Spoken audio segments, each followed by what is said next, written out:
for a bit of background, I definitely grew up in a household where we spoke about property at the dinner table. Going to auctions on a Saturday was an exciting thing for me. I loved to guess what they would sell for. I think my dad actually lectured in economics and property finance, so it was something he loved. My mum was a nurse, but if anything, she was more obsessed with property than him. So between the two of them, my future had no, possibility of probably turning out anything different from where I've ended up.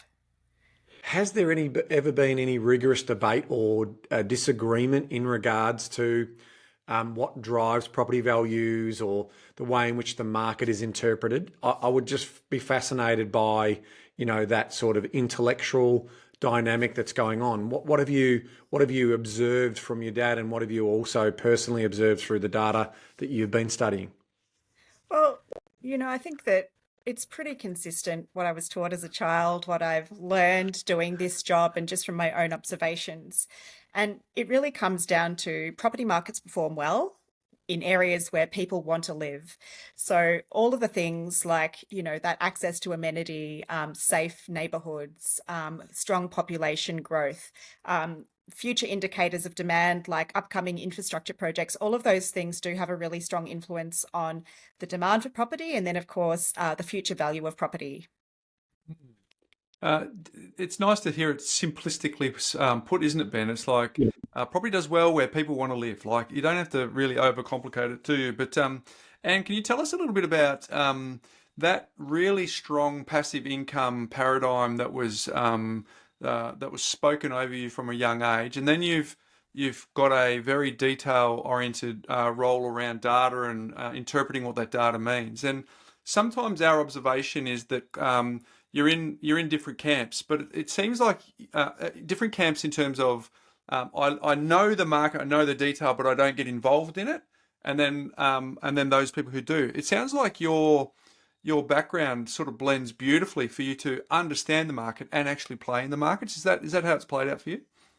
It is how it's played out, to be honest. I think that sort of foundation from an early age and the way I view the market matches up really closely with how I analyze the market now. And of course, I have such a wealth of property data available to me. It's kind of, I remember when I sort of started playing around in this world of trying to figure out, where are some good investment hotspots, all of that kind of thing. The sort of data have now at my fingertips, I really wish I had back then. But at the same time, I think sometimes, if you're coming at it as an investor, you do have to be careful. It's not just about the data. Actually speaking to locals in a particular area can give you insight that the data might not give you. A classic example of that is based on the data I have access to at REA, I identified a suburb that I thought was going to perform extremely well over the short to long term.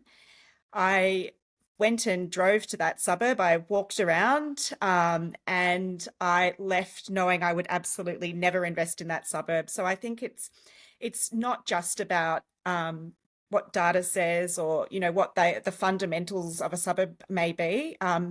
Even things looking at like maps of climate change impact in the future, crime rates, just going and being in an area. I think even just calling buyers advocates to see what they think about a particular area. They may have intel that, east of this road is where you want to buy, west is a no-go, all of that kind of thing you can't really capture specifically in data. So there's a lot more that goes into it, I think, than just pure dry analysis.